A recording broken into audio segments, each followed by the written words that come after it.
La vie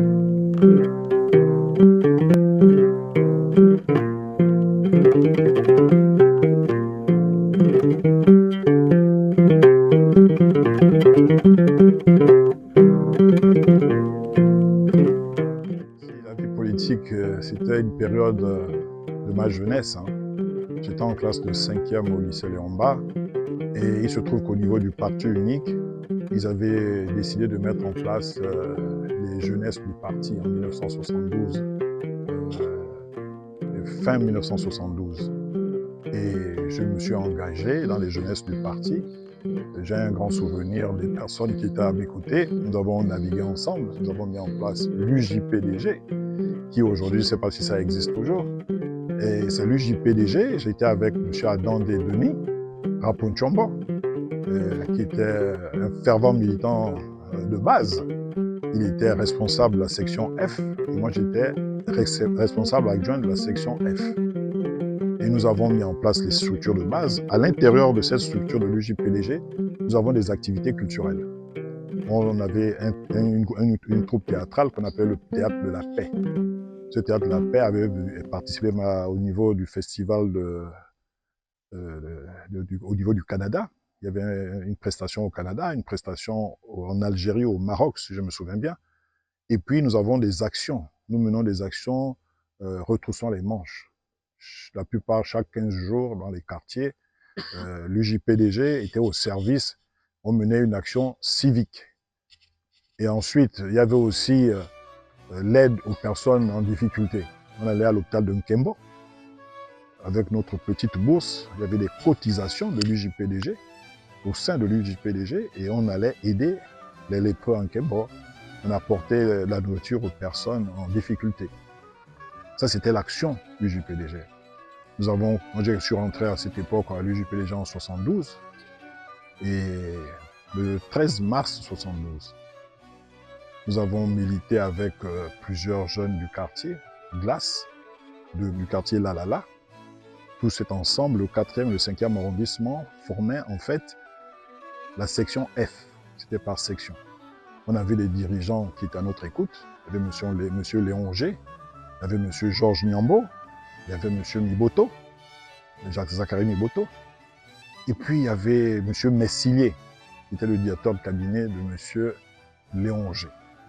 Il y avait des jeunes dynamiques dans chaque quartier de Libreville. À Québéville, il y avait des jeunes aussi. À Louis, il y avait aussi les grands militants de Louis, c'était la famille Ménès. Et M. Ambouret Demba, qui était maire du 1er arrondissement à l'époque, qui encadrait ces jeunes-là. Il n'y avait pas encore à l'époque des arrondissements, mais il était très actif dans le domaine de la jeunesse.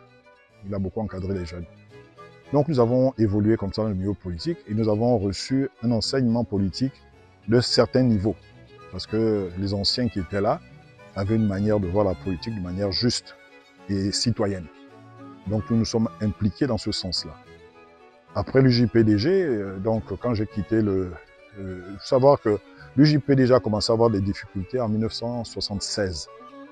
Il y a eu des gens ont coopté des jeunes pour être dans leur cabinet. La plupart des jeunes étaient encore au lycée. Moi, je me rappelle, j'étais en classe de 4e quand les aînés qui étaient en seconde ont été cooptés. Et je ne comprenais pas pourquoi ils arrêtaient comme ça pour aller dans des cabinets ministériels. Bon, ils ont fait des choix. Bon, je suis resté dans l'UJPDG. Après mes études, plus les années avançaient, l'UJPDG a pris de l'eau. C'est resté dans un silence jusqu'en 1980. Quand je suis allé en Union soviétique, au niveau de l'ambassade du Gabon, nous avons relancé l'UJPDG. Il y avait des personnes comme Dr Malonga. Ils étaient tout ce monde là, c'était très actifs. Ils étaient nombreux au niveau des jeunesses UJPDG de Moscou. Et nous, on était tous là à l'ambassade. Après l'ambassade, je suis rentré au Gabon et j'étais observateur. Je suis rentré en 87. Et entre-temps, il y a eu la conférence nationale.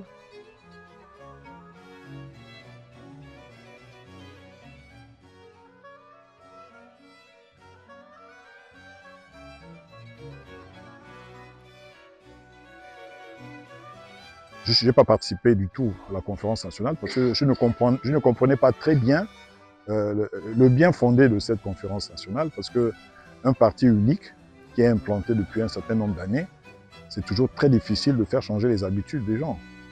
Mais les gens voulaient la démocratie, c'était l'euphorie. Mais je n'étais pour ma part convaincu que cette démocratie ne portera pas des fruits comme on le souhaite. C'est parce que, vous savez, en Afrique, on a des difficultés, parce qu'on a des ethnies, comme ailleurs peut-être, mais les gens sont très attachés dans les clans et dans leurs tribus. Ce qui développe forcément un tribalisme qui est toujours très dur à gérer. Et les gens se font du repli identitaire en voulant s'affirmer dans la politique. On ne peut pas s'affirmer dans la politique en s'appuyant sur sa communauté. D'autres personnes disent qu'il faut s'appuyer sur la communauté, mais c'est archi faux. Il faut s'appuyer sur des citoyens qui peuvent vous apporter quelque chose. Donc, moi, je n'ai pas participé à cette conférence nationale. Après, il y a eu des événements de 1990 qui étaient des événements très regrettables. Bon, on ne va pas revenir là-dessus.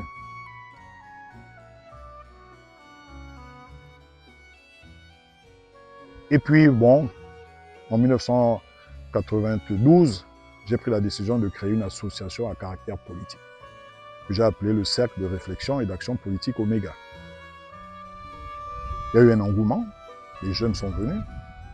On a été rattrapé par la réalité du fait que toute action de ce type, quand vous mobilisez la masse, il faut avoir les moyens financiers, il faut avoir les appuis politiques.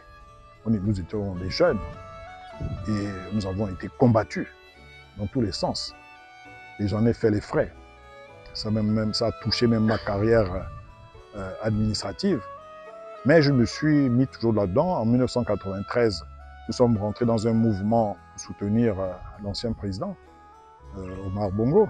La main tendue du chef de l'État et l'appel qu'il a lancé en direction des leaders des partis politiques de notre pays ne pourrait être reçu dans l'indifférence.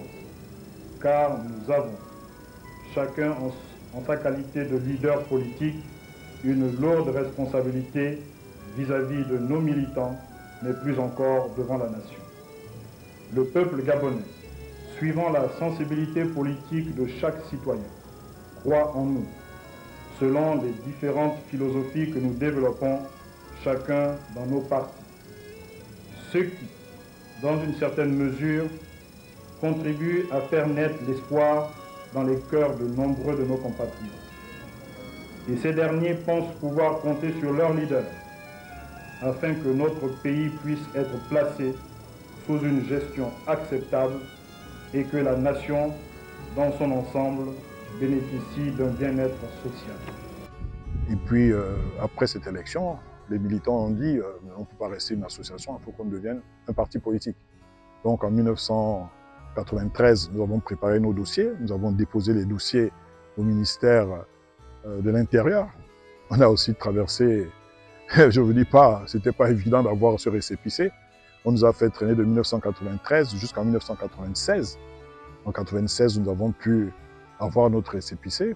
Je crois qu'à l'époque, il y avait un secrétaire général qui était arrivé, qui était très ouvert, M. Mata. Et nous avons pu avoir certains partis, on était 6, le parti de Christian Maroga, mon parti, le parti du président Tengue, et puis 3 autres partis politiques qui ont été reconnus. Avec des difficultés, on nous a imposé les 3000 signatures d'adhésion.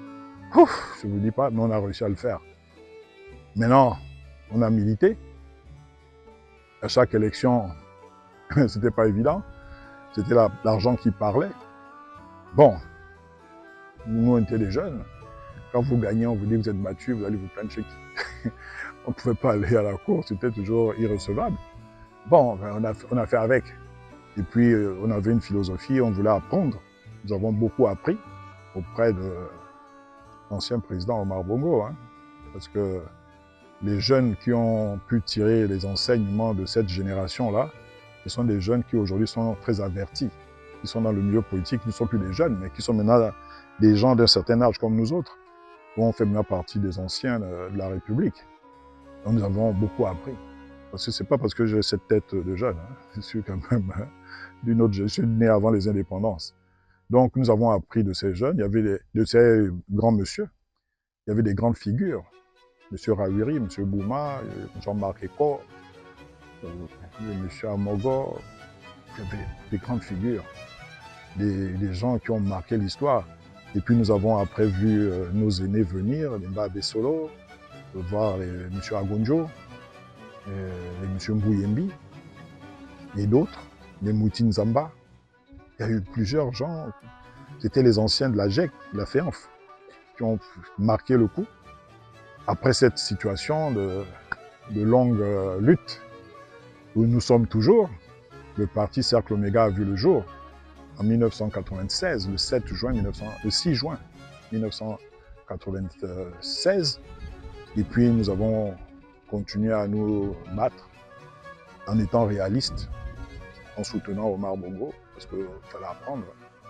On ne pouvait pas lutter contre une personne de cette envergure, il fallait être réaliste. Et à la fin, en 2009, quand le président Bongo est parti, nous avons pris la décision d'être candidat. J'ai été candidat à l'élection présidentielle à la demande des militants. Nous sommes affirmés en tant que parti politique. Nous avons vu de nos yeux ce que nous avons vu. Et après 2009, nous sommes restés toujours dans le camp de l'opposition. Nous avons mené notre action dans le camp de l'opposition. Dans ces changements auxquels vous aspirez et que vous appelez de tous vos voeux, sans vouloir vous demander effectivement d'entrer déjà en campagne, parce que nous ne sommes pas dans les délais requis par la loi, quels sont quand même ce que l'on pourrait considérer comme priorité pour un peuple qui souffre, qui aspire à un peu plus de revenus. Quelle priorité en matière de développement et de relance économique, par exemple? En matière de développement et de relance économique, il faut d'abord mettre les Gabonais au travail. Les Gabonais doivent pouvoir travailler. Il faut pouvoir développer la responsabilité individuelle, la conscience de chacun à se mettre au service de la nation, avec honnêteté et abnégation. Et en 2016, il y a eu les élections avec M. Jean-Ping. Nous avons soutenu M. Jean-Ping par principe de solidarité. L'ensemble de l'opposition, nous avons mis nos candidatures un peu en sommeil. Cette détermination-là, cette détermination est l'une des preuves les plus flagrantes que le peuple gabonais aspire au changement et à l'alternance. Nous ne sommes pas là dans un meeting, nous sommes là dans une causerie pour échanger. Peut-être parmi vous, il y aura peut-être 2 ou 3 questions. Je voudrais quand même que quelqu'un pose au moins une question. Parce que si je parle, on va dire oui, le représentant du président Jean-Ping, le président Tchouaré est venu nous dire tout ça.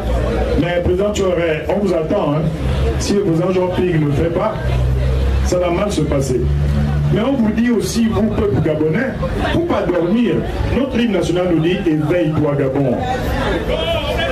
Et bientôt, une aurore nouvelle se lève. Il faut encourager l'ardeur qui nous anime. Et puis, on a eu les résultats que nous avons eus. Il y a eu une crise dramatique pour notre pays. Et cette crise a entraîné le dialogue d'Angonje. Le dialogue d'Angonje, je me suis retrouvé vice-président, premier vice-président de la délégation de l'opposition, où nous avons négocié de très bonnes choses pour le Gabon. Il y avait près de 264 points qui avaient été arrêtés pour le devenir du Gabon. Mais que voulez-vous? On dirait que nous sommes dans une forme d'éternel recommencement, parce que malgré les belles décisions, et malgré la bonne volonté qu'on affiche, on retourne dans le recommencement à chaque fois, parce qu'il faut recommencer. Et puis, cette conférence, au lieu de prendre en compte les grandes propositions pour le développement du pays, ça s'est limité à des affaires de constitution révisées, et cette période a permis à certains de réviser la constitution peut-être 10 fois, 15 fois, c'est lamentable. Bon, vous savez, on a vécu ce qu'on a vécu. Après, il y a eu, en 2009, il y a eu des élections où le président Mambundu avait envoyé le président Moussa King nous contacter en disant qu'il voulait échanger avec moi. On a échangé et puis je suis rentré dans l'ACR. On a essayé de travailler dans l'ACR, mais malheureusement, nous avons perdu une grande figure dans des circonstances compliquées. Quelqu'un qui avait une grande vision du Gabon et qui savait où il voulait aller.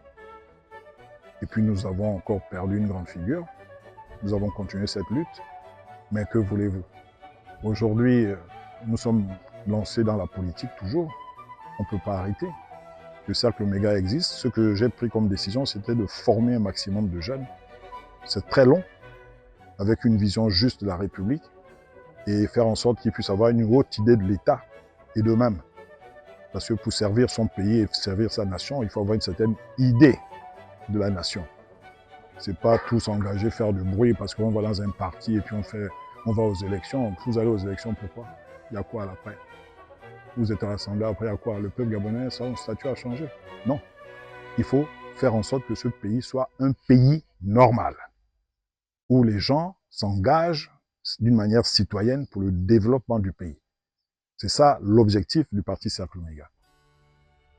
Il y a eu ensuite les élections de 2023. Je n'ai pas pris part.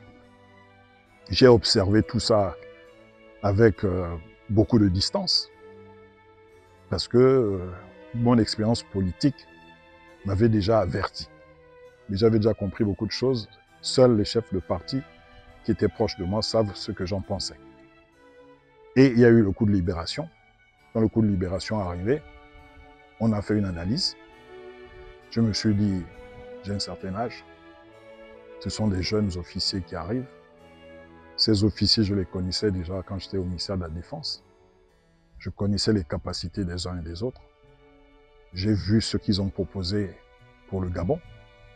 Et mes militants et moi avons décidé de poursuivre notre action politique en soutenant le CTRI. J'ai contribué à ma manière dans l'action du CTRI. Et aujourd'hui, après les élections d'avril 2025, on a décidé de soutenir le président Oligui parce que nous comptons beaucoup sur son action et nous sommes convaincus qu'il apportera quelque chose au Gabon et nous sommes engagés là-dedans. Je suis maintenant à un niveau où je ne peux pas me mettre en combat avec une génération que je considère comme sont mes enfants. Moi, je peux avoir un enfant qui a l'âge du président actuel. Donc, je ne peux pas combattre mon fils. Ce n'est pas possible. Nous sommes là, nous sommes présents, nous apportons notre contribution. Vous savez, quand vous accompagnez une grande figure de l'État, vous ne devez pas dire au peuple que s'il y a eu telle chose quelque part, je suis à l'origine de telle chose. Ce n'est pas permis de faire ça. Nous sommes avec le président, quelles que soient les circonstances, advienne que pourra. C'est tout ce que je peux vous dire et nous apportons notre contribution juste pour le bien de tous et le salut du peuple gabonais. Pour les générations à venir, je crois que les gens vont retenir du président Traoré, ils vont se retenir, je ne pourrais pas anticiper, mais je crois que j'étais quelqu'un qui était...